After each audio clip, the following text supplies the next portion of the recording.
Best is just perception. Yeah, It's I wanted to make the best, sandwich shop in Crown Heights. The best to me had apparently horrible value perception to the people around us in the surrounding neighborhood. It was definitely not the best to them. Having the best product, again, it's all about others' perceptions, and telling a great story can help shape that perception.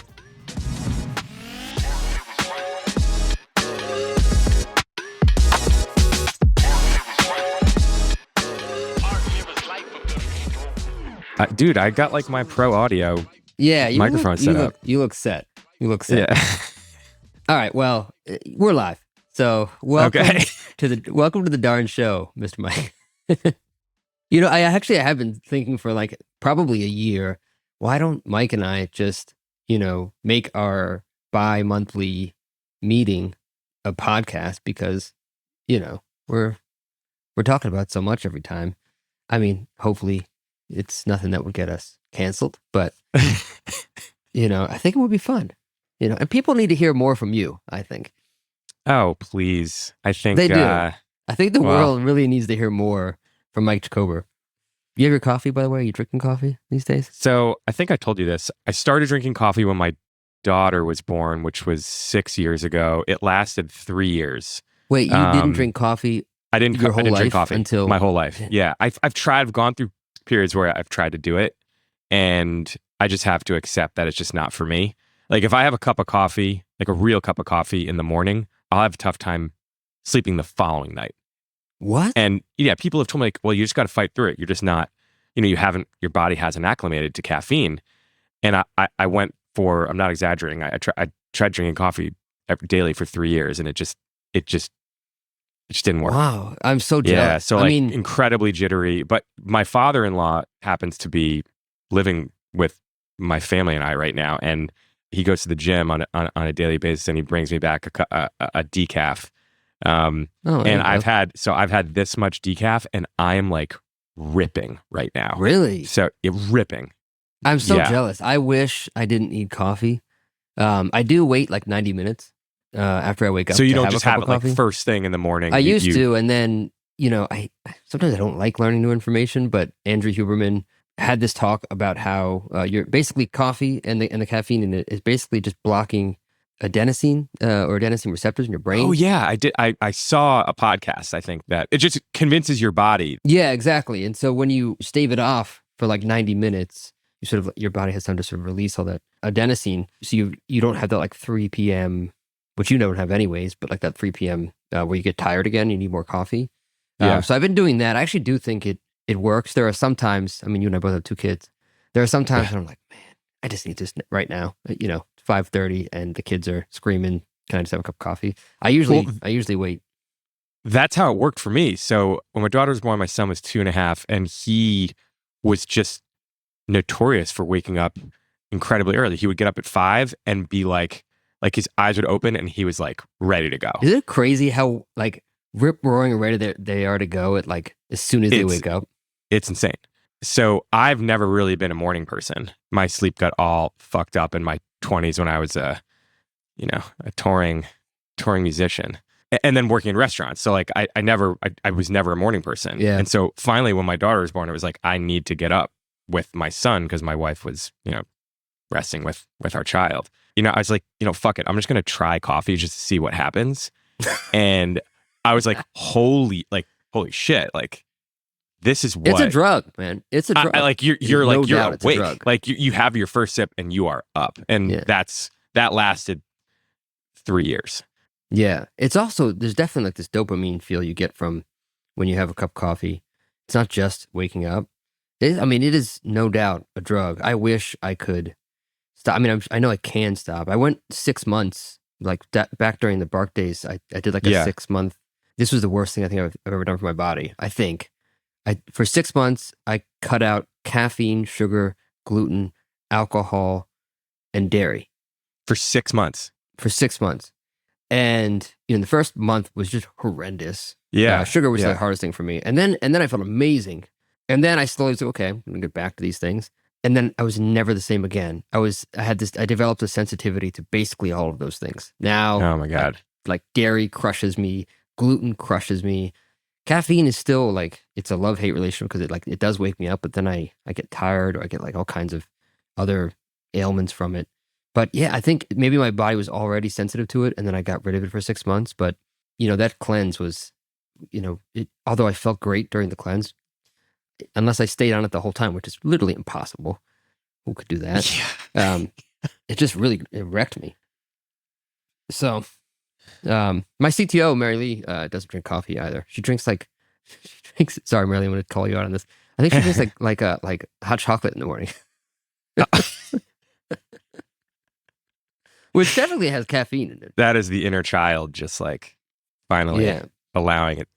Probably, I'm sure she was like 7. She's like, Mom and Dad, I'm going to show you when I'm grown up, I'm going to have hot chocolate every day. All right. Anyways, we're not here to talk about my CTO. I want to talk about how we met because, I'm introducing the world to our friendship. But before that, if you don't mind, and we can get as detailed as you want, because you have some tough. Yeah, I was thinking I was going to be pretty open. I've been very guarded for a long time, and I was like, you know what? Let's just go for it. Yeah, you have a pretty varied past and an amazing one. I mean, you're a musician, obviously a chef, all kinds of things. But you're obviously, maybe you could start with your personal past, because I think your family, because I think that's, if you haven't talked about it. Yeah, I didn't learn about it till much later on into our friendship, and obviously it's a big one. Yeah, so I grew up in Providence, Rhode Island. Was the middle child of a middle upper class Jewish family. Grew up playing a lot of sports. Fell in love with cooking, or I shouldn't say that.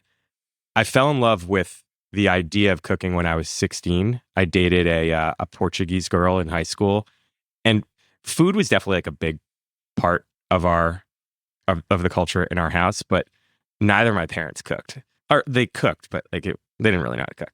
And my first real experience with like very well executed cuisine was my girlfriend at the time. Her cousin was a chef, and I helped him prepare Thanksgiving Day meal.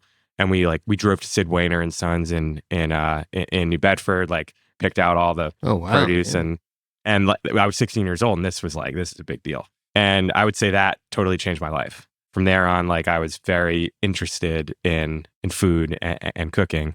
Were you in Providence proper, like in the city, or outside? Yeah, the east side, east side of Providence, so very close to the Brown football stadium was where my home was. And from there, I went off to college. I went to Penn State. I was recruited to play lacrosse for the Penn State Nittany Lions, and that was a really, really exciting journey for a kid in high school, especially from Rhode Island, where not a ton of college lacrosse players are coming out of. So the first summer after my freshman year, I ended up working at a restaurant in Newport, Rhode Island called the Clark Cookhouse, and that was my first introduction to the theater of restaurants. There was 4 restaurants within this restaurant. There was 7 bars, and I worked on the top floor, which was the fine dining restaurant.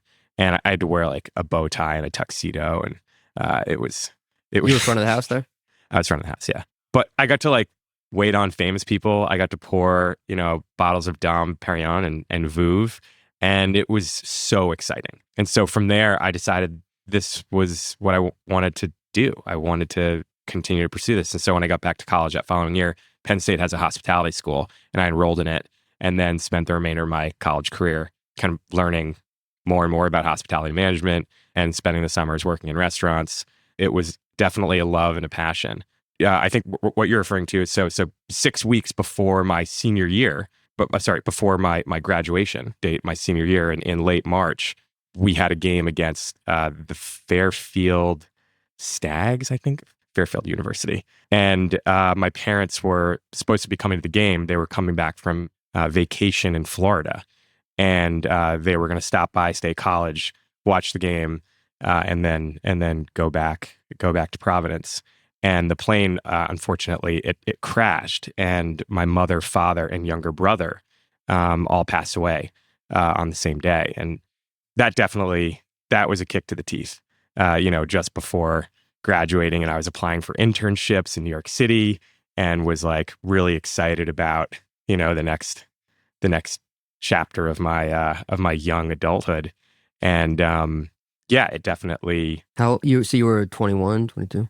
I was 22. Yeah, I was 22, which was 20 years ago. I can't believe it's, this much time has passed. I know. And so that was a pretty big event in my life that really kind of changed my life's course. I ended up, my parents passed away with my brother. I ended up inheriting, not a tremendous amount of money, but I inherited some money. And it definitely got me thinking about, all right, what would I do differently? Like, as opposed to, the path that I was currently going down.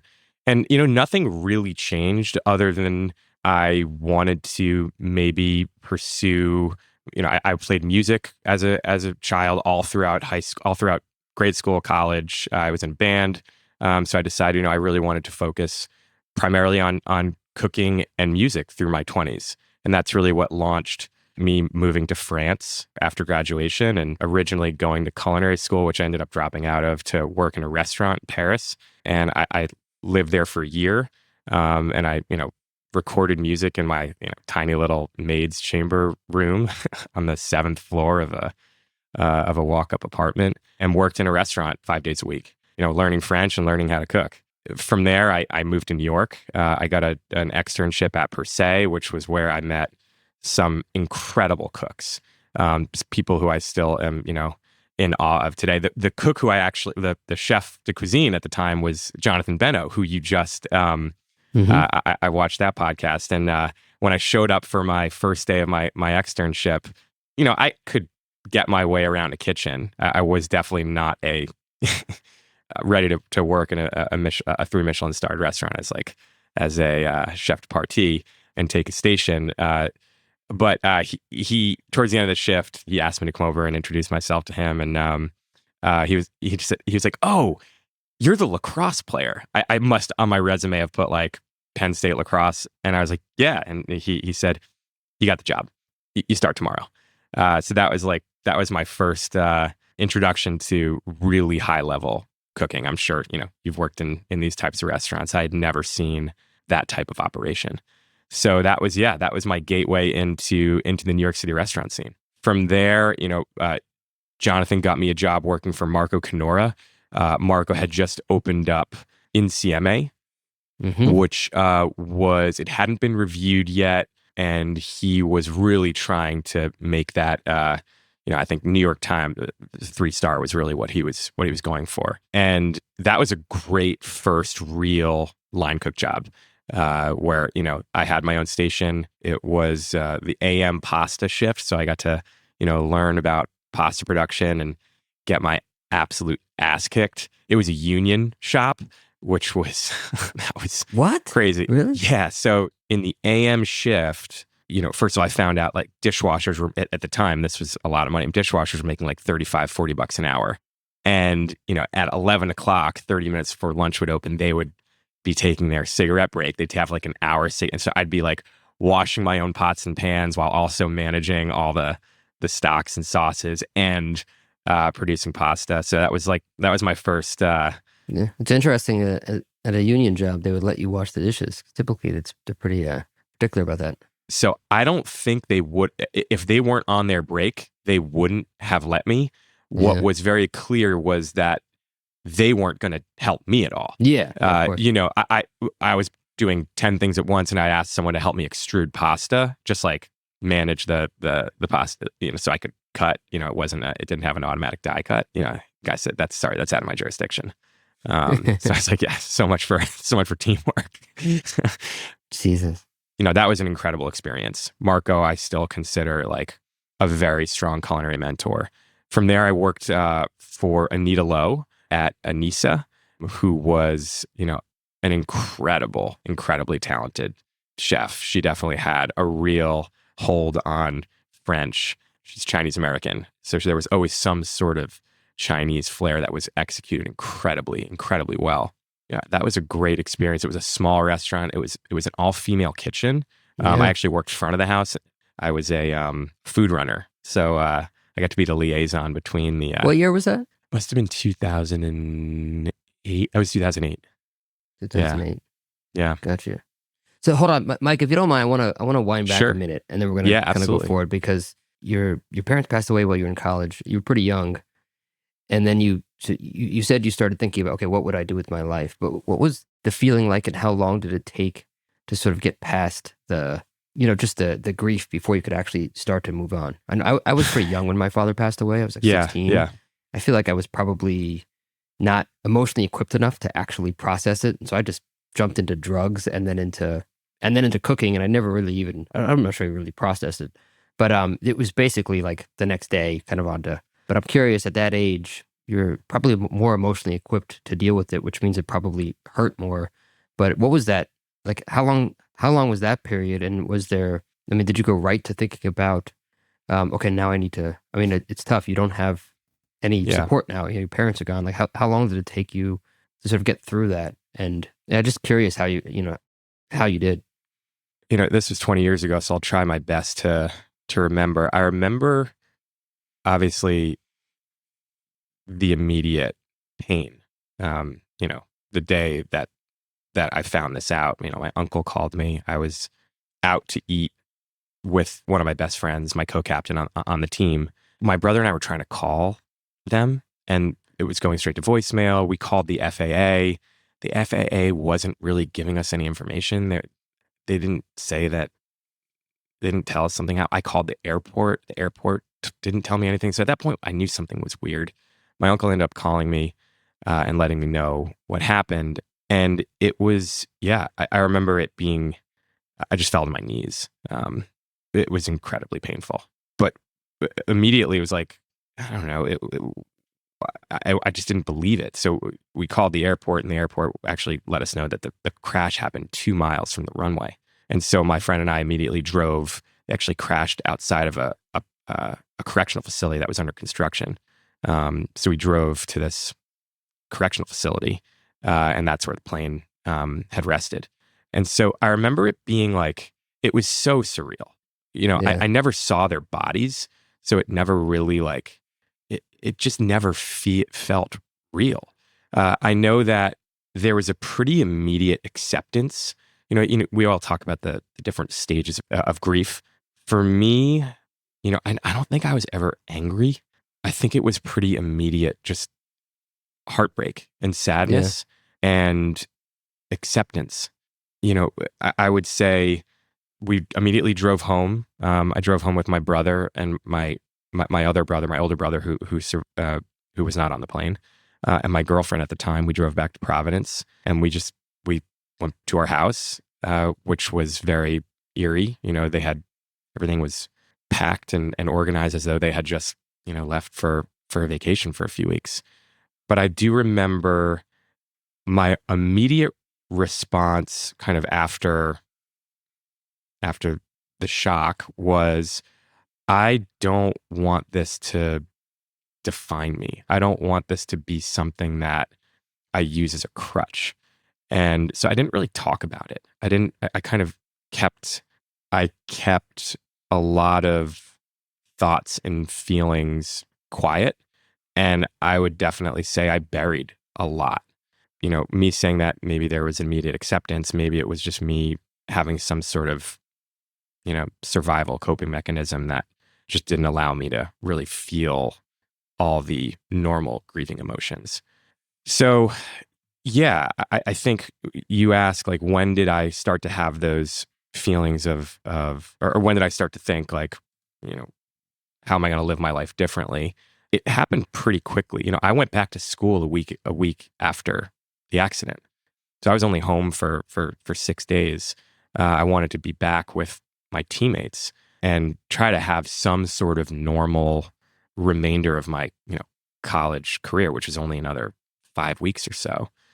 And I think doing that, it definitely began this, like, I'm going to survive at all costs type of mentality. Definitely keeping things to myself and not really, allowing this tragedy to to feel sorry for myself. I never wanted to be someone who utilized people go through tragedies all the time, and I just didn't want to be the person who made excuses. Yeah, it's such a powerful insight that young, and it really is. It's tough because there's this balance of a lot of us probably just don't process things, and there are things that we bury, and Sure. how much of that is actually accretive to becoming happier, and then how much of it is the opposite, right? Where it's going to start to bubble up later. I think that insight of whenever tragedy happens of any kind, not letting it define you is, no matter what, I think is so important. Because you see folks that are still sort of suffering from things 20, 30 years later, and of course, those things are always going to affect you. But they can't, if you let them define you, then you're not really owning your own path. I've seen it a lot, and I really I feel for folks that can't do it. But I can't believe you had that insight that early on to know that, and to know it right away. Yeah, I think my immediate, I shouldn't say, I keep saying my immediate response. At some point, pretty early on, I started to feel like no one cares. Yeah, and I just kept telling myself, like, everyone is dealing with something in some way, shape, or form. Like, obviously, I went through a tragedy. People deal with loss and suffer in their own ways. I just had this mantra of, like, no one gives a shit, and so why should I live my life as though people do? I think I was probably a little harder on myself and my story than as a young adult than I needed to be. But that was definitely, I think, a very strong coping mechanism, was just telling myself, like, life goes on. No one gives a shit.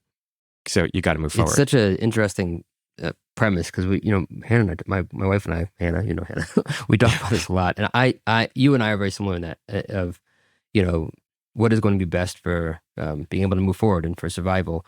And then, of course, there's the opposite end of that spectrum. It's like, hey, are you actually processing these emotions? Are you actually, of course, letting these things, yeah, addressing them? And you have to do both. But, I do feel like, these things will be weights, on you if you don't figure out a way to let them go. That doesn't dismiss at all, like especially for what you went through, the insane amount of pain and how scary that must have been.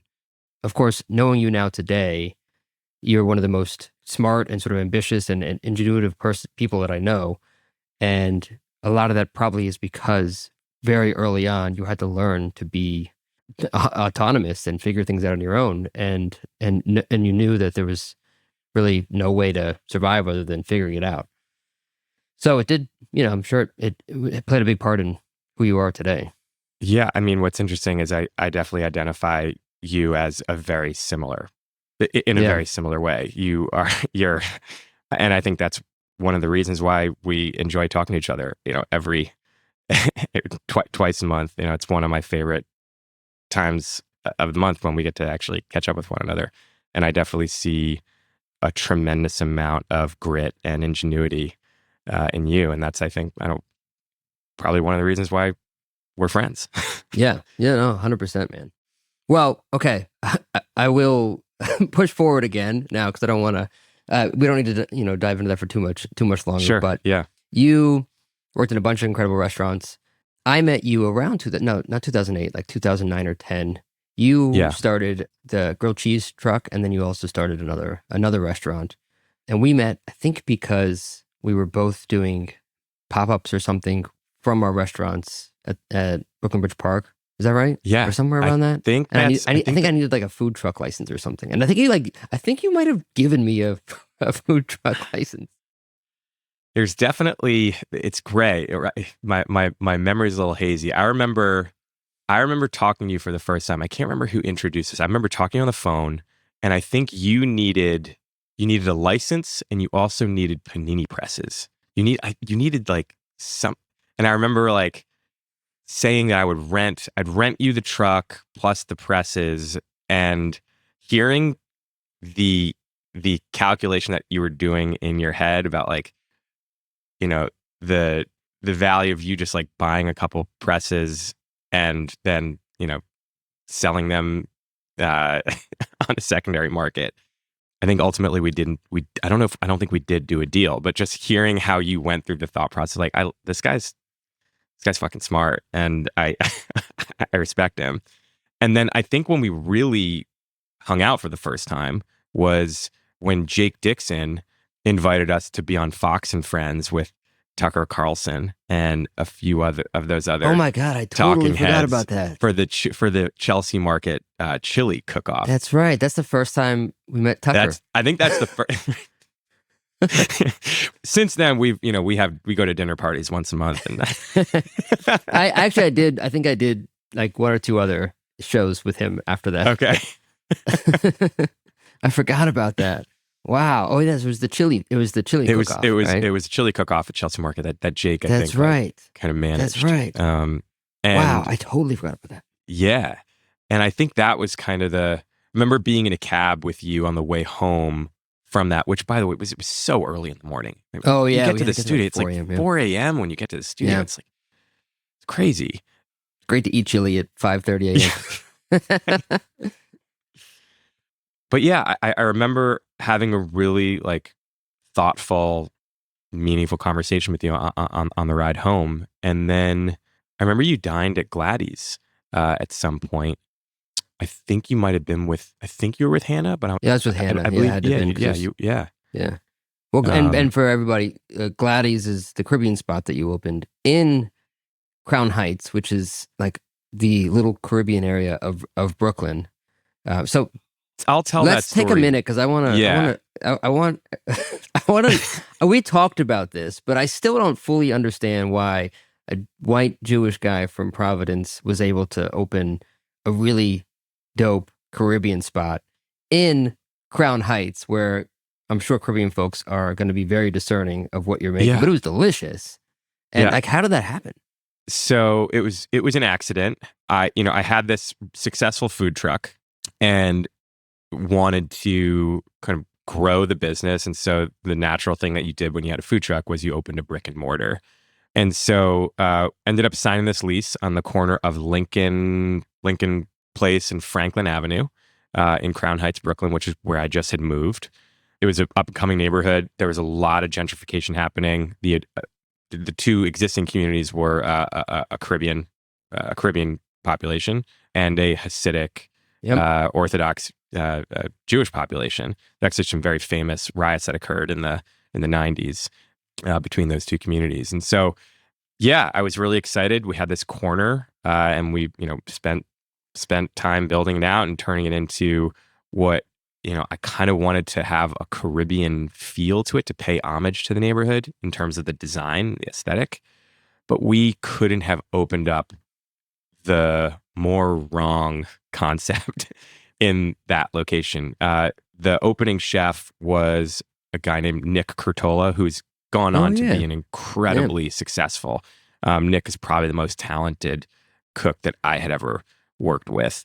And another gentleman named Chris Austin, who was the chef of the truck. So it was like a three-way partnership. And it was my first experience of, really having to manage a P&L, as well as try to manage the quality of something that we were trying to prove ourselves to the New York culinary scene, that we were the real deal. We were going to be, I think what Parm had just opened not too before that. We wanted to be the Brooklyn version of, Teresi and Carbone and Zelinsky.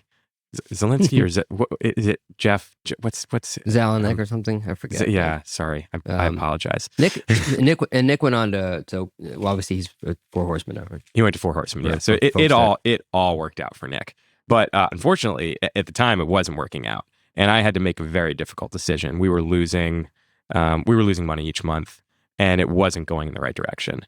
And so I had a choice. I could have either shut the restaurant down and try to sell the lease for key money and take a pretty substantial loss, or flip the concept into something that I thought could work.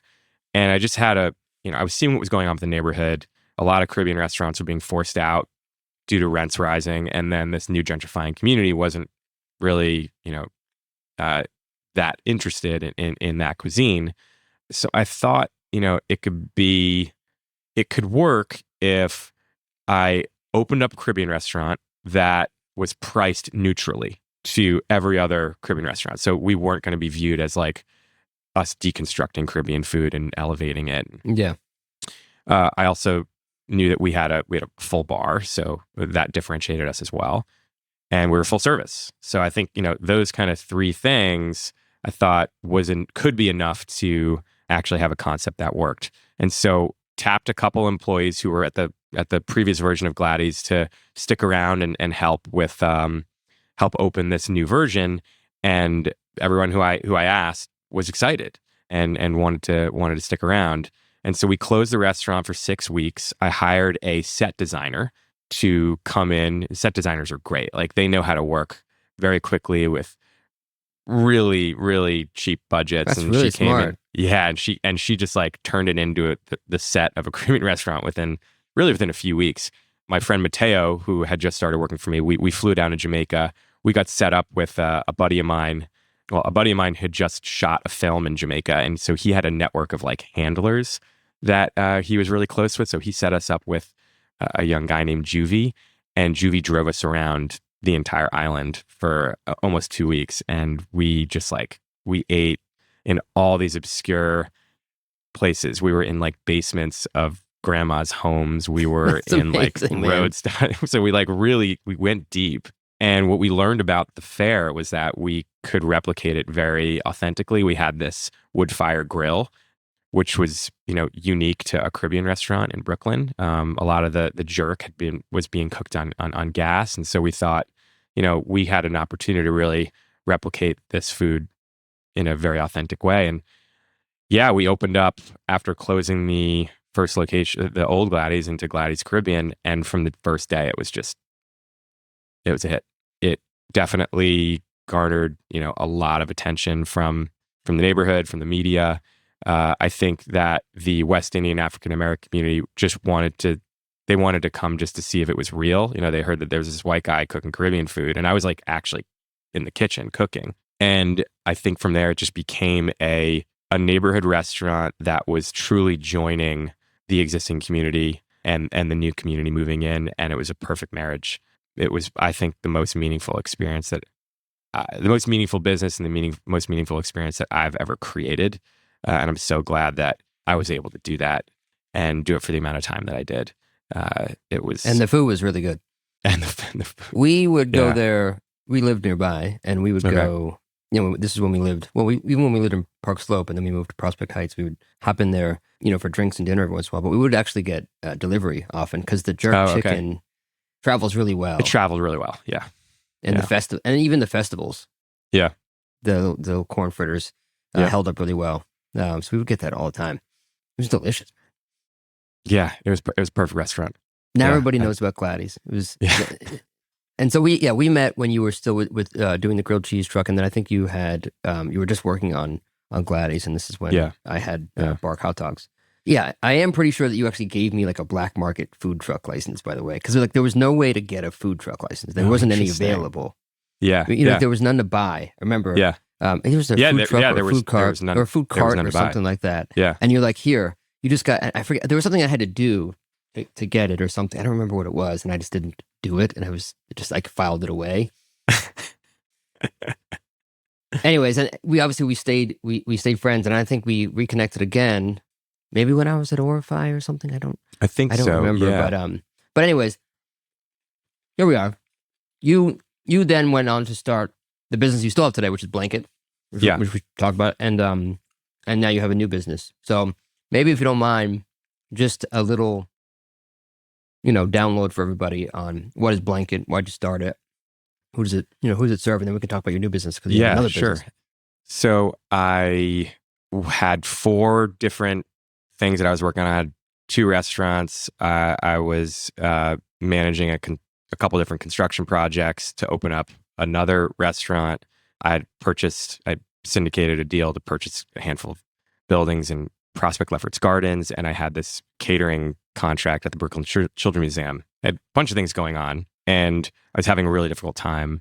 I never worked for a multi-unit group, so I didn't even know what a district manager was, and what corporate overhead meant. And so I was trying to do this all myself. And I was having a really difficult time managing, food safety and the brand standards that needed to happen over the course of a day, week, month.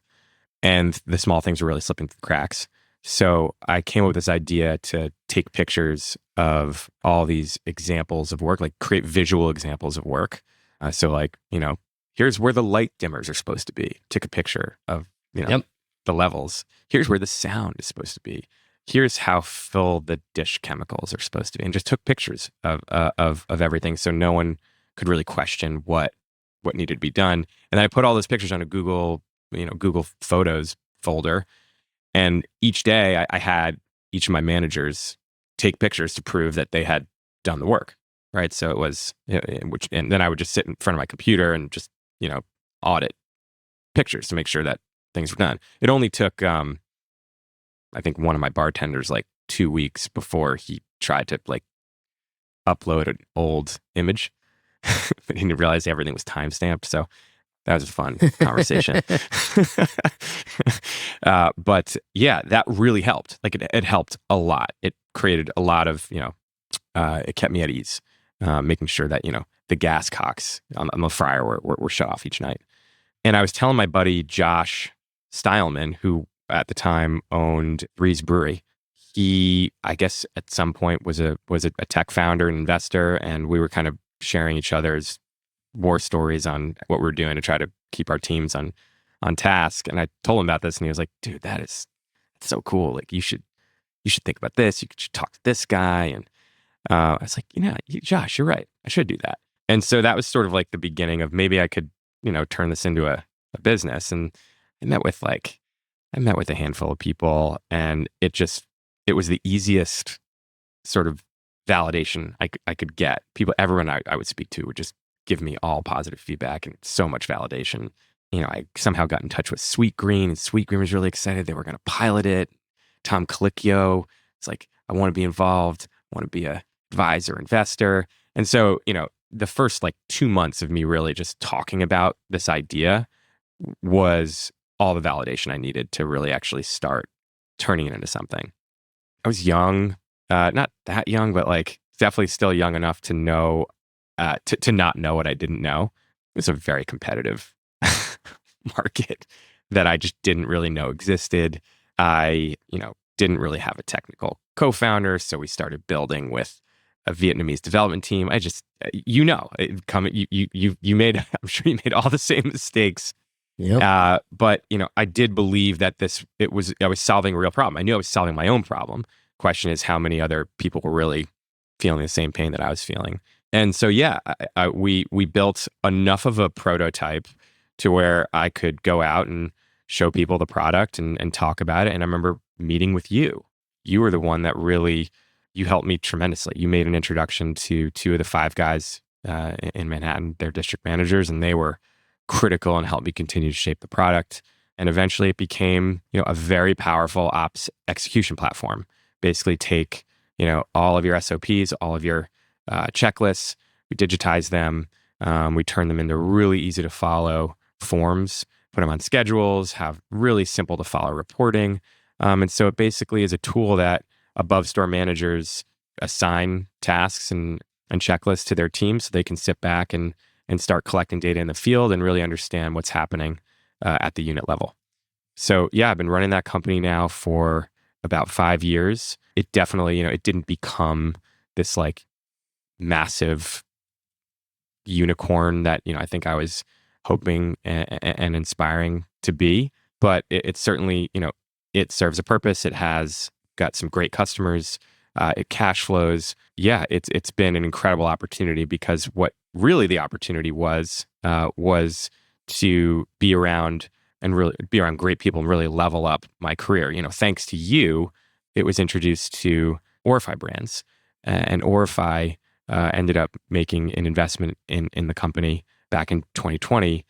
And the most meaningful thing was being able to work out of the Orify office and being around incredibly talented people and seeing what high level of multi-unit execution looks like, and upping my finance game and even learning more about technology and operations I think it's very easy to, I wouldn't consider Blanket a total failure, but it definitely did not fulfill my dreams. But one thing that it certainly has done, it's been a gateway to expand my network and really, increase my overall earning potential and just be around great people.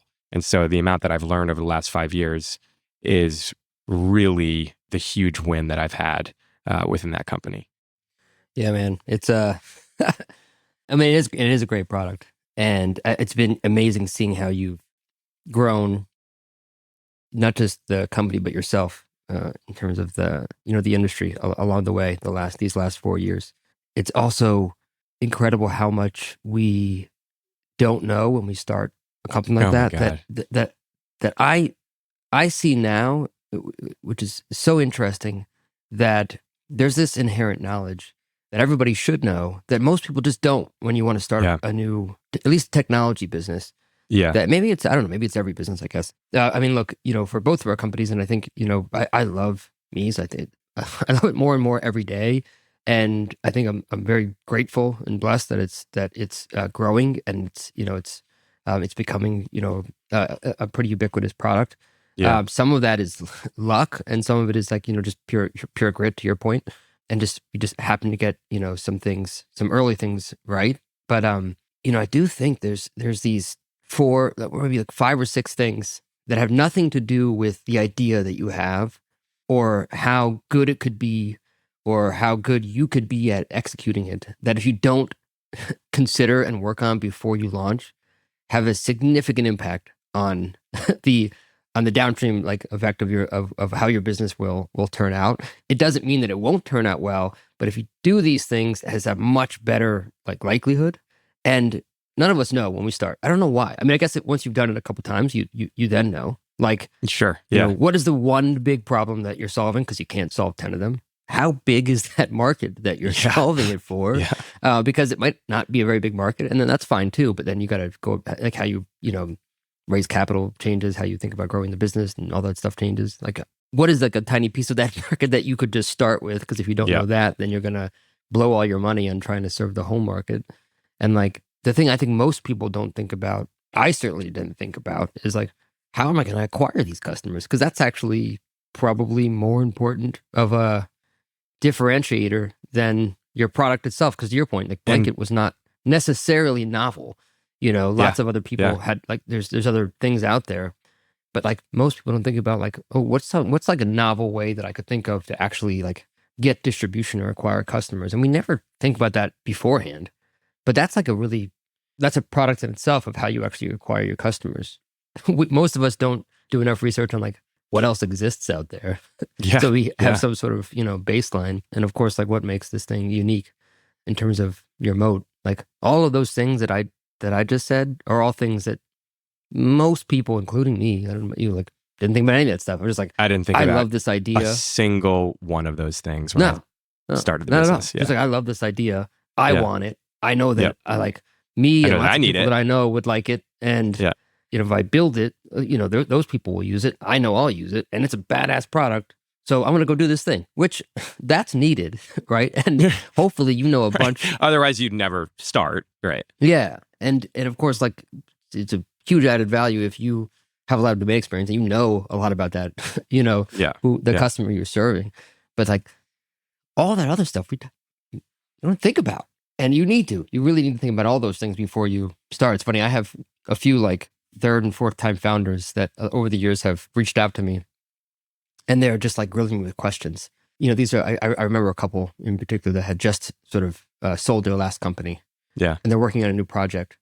And I gave them, my time. They were sort of, exchanging, information, and they would ask all of these questions because they were looking to get something in the restaurant space. Man, these are really smart questions. They're asking so many questions about the industry, about the competitive landscape, about pricing, and you just a lot of things that I could tell now later on. I'm oh yeah, that's imperative, right? Not just the idea of the product that you think will work well, but all those other things. Not to say that your product couldn't still be great and the company won't be great, but going from 0 to 1 is one thing, and going from 1 to 1 to 10 Beyond. is a whole other thing. And it's a lot easier, I think, if you do those things first. So we need to do a whole episode of just talking through those so people can just index it to to think about when they're starting their next idea. I agree. I think what gave me my entrepreneurial experience has been, if I have an idea to do something and I work really hard at it, it's worked. It's worked out. And I just don't think that works forever. And it also doesn't work in every industry. My first business was a lacrosse camp that I started with my friend Chris. And, it was great.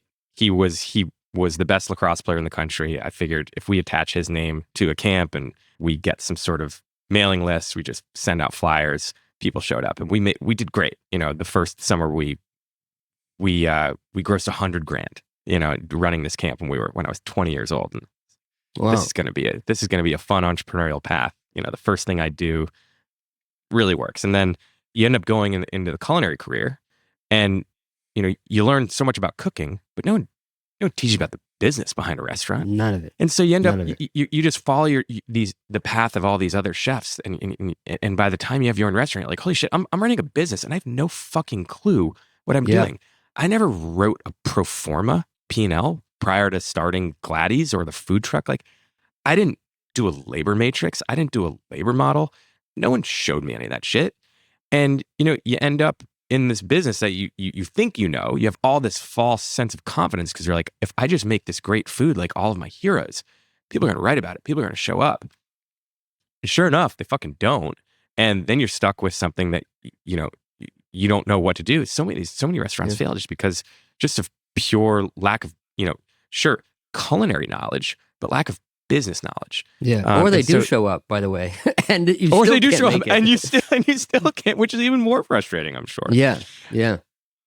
I know, man. It really is. It's tough because as chefs, I spent the majority of my career just as a chef. I never thought at all about, money. It was not even like, I never thought about like, how am I going to make more money? It was just like, how do I get better and better at cooking every day? Yeah. And that's it. I would go to bed and wake up and go to bed and wake up thinking about cooking.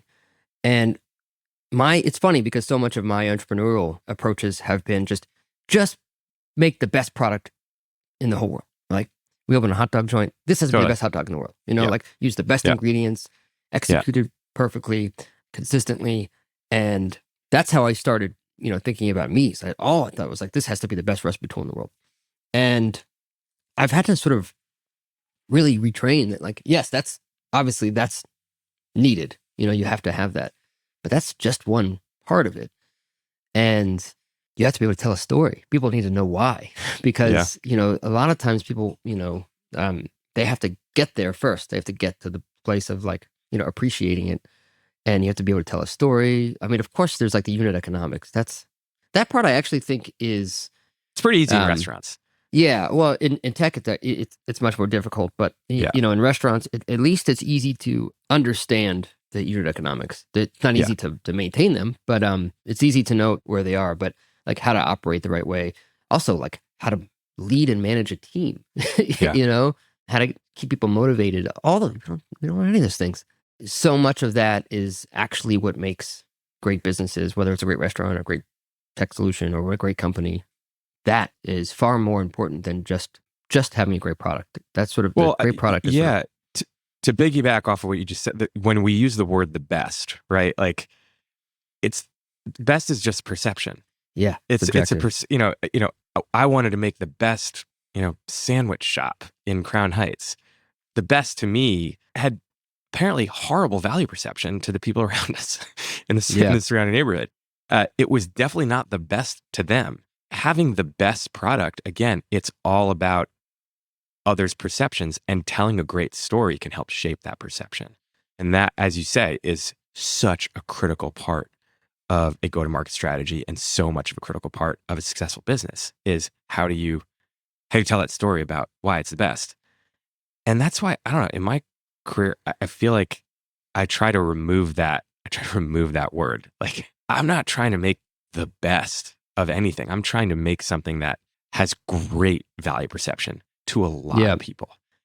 even when you're considering the best being the best of what you want it to be, like, Sure. I always think of like Rick Rubin. He'll say something like, picture a cabin in the mountains, secluded from everybody. No one else is there except you. No one will ever see this cabin except you. Yeah. Design this thing exactly the way that you would like, with the wood that you want and the interior and the doorknobs and the colors and make it exactly the way that you would want it to be. That's your art, right? Art is exactly what you want it to be. It's the best for you. Yep. Even then, right? Because again, it's subjective. That's art, right? And that's beautiful. I love that. That's kind of more where I lean. It's not commerce, right? It's not commerce. So even if you make what you believe to be the best sandwich, and you are the proudest of this thing, and you think it's the best that your representation of you, right? Or you think this technology is the best representation of what you think, the industry should have, or whatever the product or service you have. Like, even when you do that, even when you're just, you have, the integrity of the building thing that you believe is the best, not because somebody else is, because of you, that's the art piece. The commerce piece is, how do you tell the story such that folks understand the value of that they understand and can tie the value of that to the cost of that. And then how do you make sure that the unit economics work for what you're charging for that? And then how do you scale that? And all those things, that's the commerce. And the beautiful thing, I think, is when you can actually meld art and commerce. Yeah. For me, it's one of the most beautiful things in the world. Like, because art in itself is amazing. It's, when you hear an amazing song, or see a piece of artwork, or eat some food, or whatever the thing is, it's like, when it's just like the true distillation of this person's like soul and what they've built. Right? It's amazing, right? But that thing can't exist for many people across many sort of geographies or what have you, unless you can have some sort of commerce involved most times. And so when you can figure out art and commerce, it's just like the most incredible thing. It's actually what drives me for most of what I do and what we do in meez as well, is like bridging that creativity and profitability. But it is so hard, man.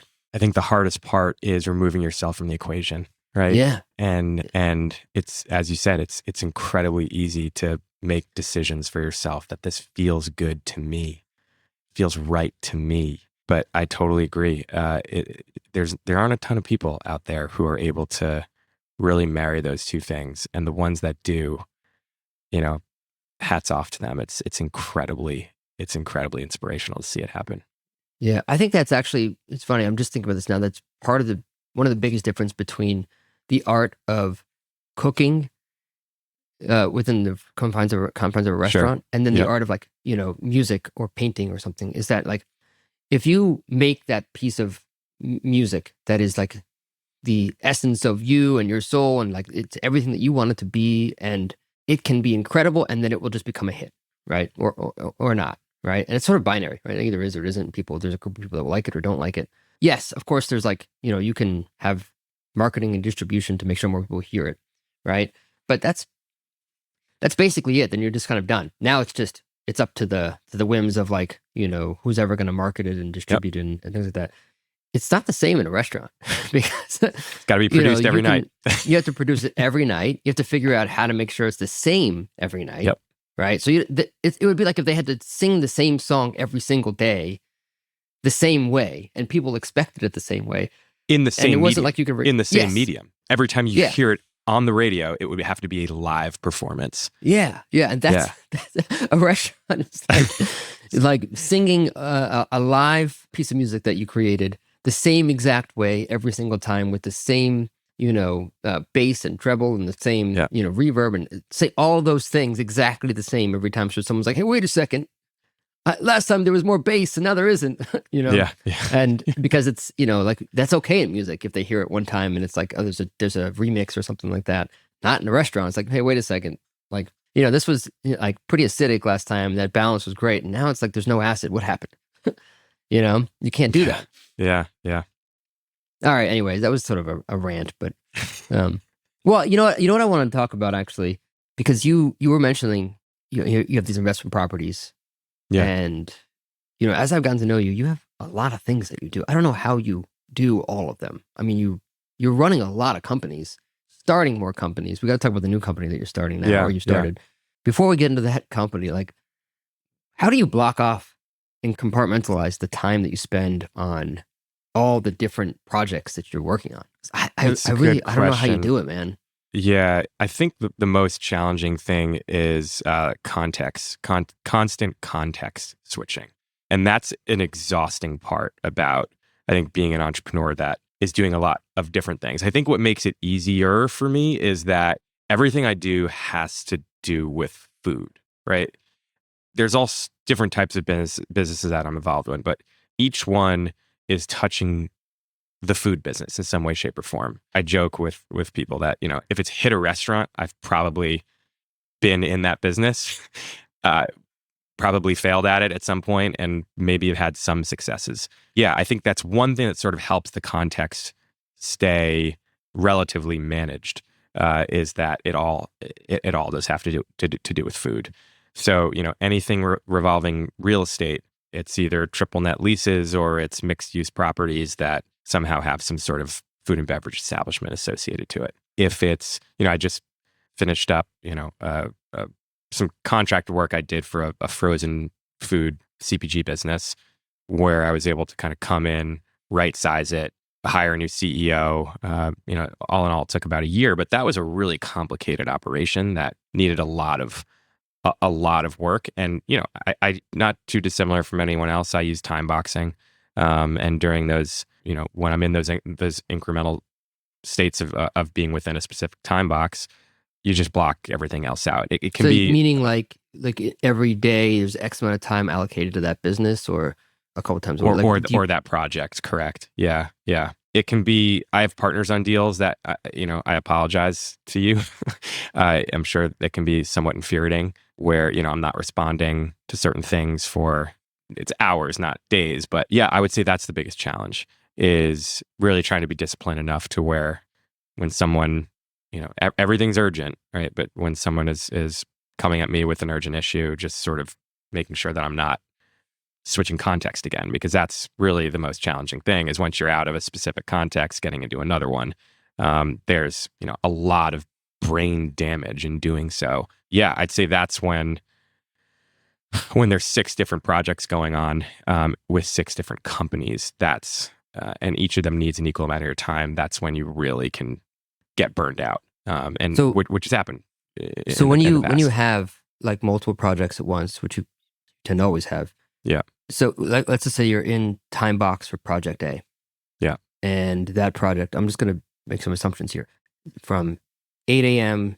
to 1 p.m., you're on project A, and that's it. How do you block out the rest of the projects? You just, self-police to say, I'm not going to respond to any emails from other projects. I'm not going to, step aside. I'm not going to take calls. And you just make sure you're self-policing yourself to block out all the other. It's generally shorter increments of time. I always leave myself like 15 to 20 minutes outside of a specific time block carryover, because if I am in a flow state for a specific project that I'm working on, I don't want to break that flow, because I do know it's going to take me, another 15 to 20 minutes to get into flow on another project. So I will leave bleed room in between each slot. So shorter increments, How long are the increments? Yeah, the shortest would be 30 minutes. The longest would be 90 minutes. Oh, wow. Okay. Yeah. I will very rarely go for like a 4 or 5 hour block on a specific thing. So in a given day, will you have like 30 minutes on project A, break, 90 minutes on project B, break, 45 minutes on project C? Is that kind of how your calendar looks? That's I want to exactly see your calendar. that is, yes, that it's a proprietary calendar. I look at my tasks for the day. I prioritize them based on how urgent they are. Where do you keep your tasks at? I like Asana. Yeah, that's what I use for my. I was using ClickUp for one company that I was helping out. I didn't make that decision. It was the product that they already had. I use Jira and the Atlassian suite of tools for Blanket. And then anything personal, or if there isn't a project management tool for a new business that I'm working on, I really try to push Asana. It's just super simple. When I moved to about 3 months ago, because I used Asana forever as well. I was on Asana for like 6 years. I'm obsessed with Coda. Coda. I haven't heard of Coda. Oh my God. It's kind of like Notion, Yeah.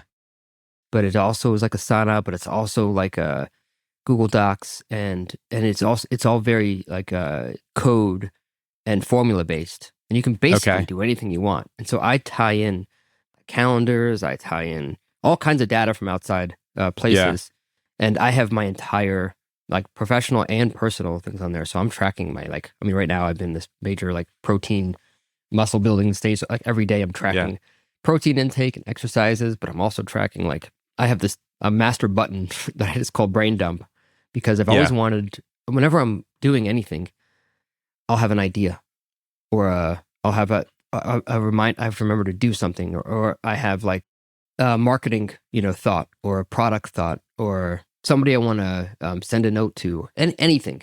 And there are all these different buckets of things. Yeah. And I basically just press this brain dump button. It's on my home screen of my phone, and I can just say whatever I'm thinking, and then I choose what it is, and then it goes to that respective place in Coda, and they get prioritized. I get reminders about them, and I have one place for where everything goes. If it's a task, if it's a project, if it's part of an MIT, if it's part of my, just a thought that I have about something. Yeah. And there's all these automations and rules you can create as well. It's been a game changer, man. It does require understanding formulas and then some code if you want to get deeper, but it's killer. I'll check it out. And when you're having a brain dump, is that an audio brain dump, or are you typing? Depends. Sometimes it's audio, sometimes I'm typing. For me, I want to make sure that I can account for any situation that I'm in, because you're probably the same way. My brain is always on, Yeah. So I'm always thinking about things. And I'll write something in Apple Notes. I'll write it down on a Post-it. I'll write it down. I used to write it down in Asana, or I'd write it down in Google Doc, or I'm in a meeting and I put it here. Now, all my direct reports, our meetings are in Coda. If I put an action item down, it goes to my board. It goes to if I put a thought down, if I put a thought in anywhere and it's related to CS, it will go there as well. And it also helps my assistant to sort of like organize my life as well. So if I have a book idea, I put it in there. And then when someone asks me for recommendations of books, I can just go to my list of all the books I either have read or want to read. There's AI that summarizes each one and as the author. Of course. And then I just sort of create a filter and I send them the list of here's a list of books on, whatever, on starting a business, or on, category creation or something. So I love it, man. I got obsessed a few months ago. Now I'm geeking out on it. But that said, even with all of that, it's still, for me, I can't do multiple. It's hard for me to do multiple projects at once. I just, I know you say you time block, but I guess maybe it's just part of who you are, that you're able to sort of, confine your time and compartmentalize that way.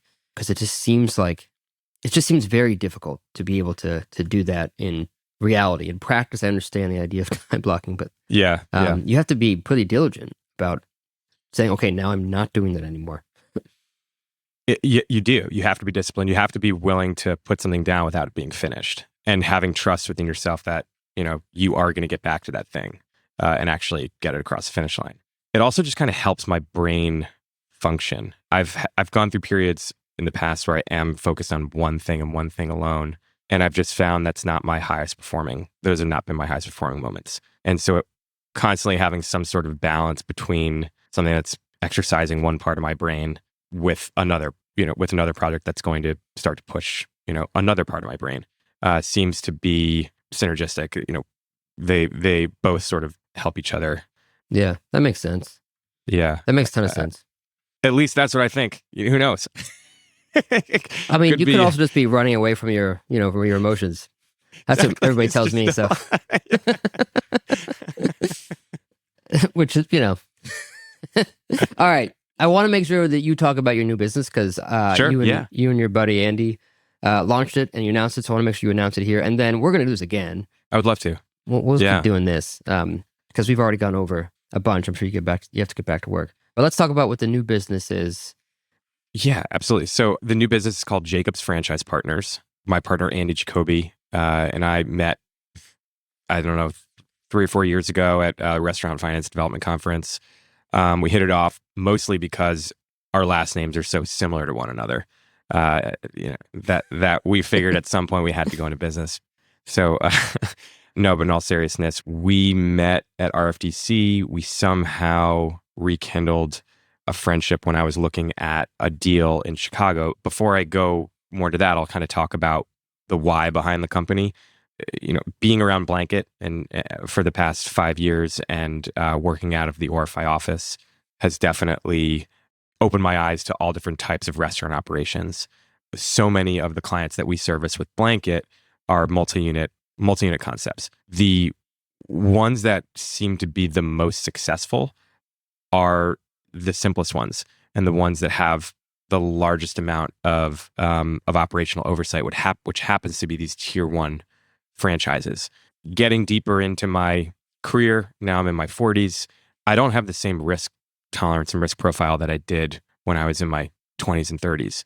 And seeing how efficient these businesses are, how well run they are, and that there is like a true playbook of success with these tier 1 brands. And we define tier 1 brands by, a specific national ad fund size, certain amount of stores in the ground, certain average unit volume in sales, and development economics, really strong development economics, meaning if it costs you X amount of dollars to build a new location, you're, as far as the franchise disclosure documents say, on average, you should be making this much. We like to be at around a 33% yield to cost on development, which basically means a 3-year payback. So when those, there's really not too many of them. We've identified, 5 or 6 brands that we are actively hunting. I sort of made the decision about a little over a year ago that I wanted to start hunting within the franchise space, mostly because, look, I was pretty banged up. Blanket didn't really turn out to be this, massive business that I was kind of hoping it to be. And I'm around a lot of people within this franchise sector that have done incredibly well. And I can just wrap my head around why they're doing incredibly well. There's a playbook. You have so much support from the franchisor in terms of marketing, in terms of advertising, in terms of real estate selection, in terms of operations. It's really just up to you as the operator of these franchises to inspire your teams, inspire your people, and to execute on a day-to-day basis. And I just have a lot of confidence in myself that there's a lot of things that I'm not good at. I think I'm, not the most talented marketer. I think I have really not done an incredible job in many areas of starting businesses. One thing that I do have a ton of confidence in is my ability to execute a plan, be able to execute an operation when there's a roadmap for success, and it's really just about effort. I'd like to bet on myself that I can be successful. And so within this restaurant franchise space, it's a sector that I know incredibly well. It's an operation that I've that I can really understand and wrap my head around. I can look at a restaurant P&L and know pretty quickly where there's opportunities. And so when I was thinking about the next thing, this was like obviously at the top of the list. I was looking at a deal in Chicago. Andy happened to just recently move to Chicago. We started working on this deal together, and before we knew it, we kind of recognized that we have very complementary skill sets. Those 2 deals in Chicago they unfortunately didn't work out. But what did work out was the creation of a new partnership. And so, yeah, we've been hunting now for deals within this category. We just became a franchisee of Jersey Mike's, which we're incredibly excited about. And there's two other brands that we're hoping to have some deals done within the next, I would say, 4 to 6 months. Yeah, definitely exciting time. Looking forward to what hopefully is a fruitful 2025. That's awesome, man. I love that you 2 started that. I wish that I had a last name as similar to you could join. Yours, you could to join. Be able to join because I'm jealous. But when we meet again, we're going to talk more about this business. I did want to say, by the way, like you said, Blanket is not exactly what you had planned, but it's still an incredible tool and is being used by a lot of folks, and is still and will continue to be. So it might not be growing the way that other maybe venture businesses that grow, but it will keep growing because I think it is a really incredible tool. Well, I appreciate that, and kudos to that. But yeah, next round we will talk more about this business, and maybe we can bring on Andy as well. I haven't seen him in a long time. Awesome. All right, man. Well, this is great. By the way, awesome. I canceled our We actually had our biweekly today at Thursday. I know. It's Thursday, and I canceled it. I hope that's okay because I assumed this counted. So this counts. I think this counts. Good. All right. Well, until 2 weeks from now. All right, man. I'll see you, man.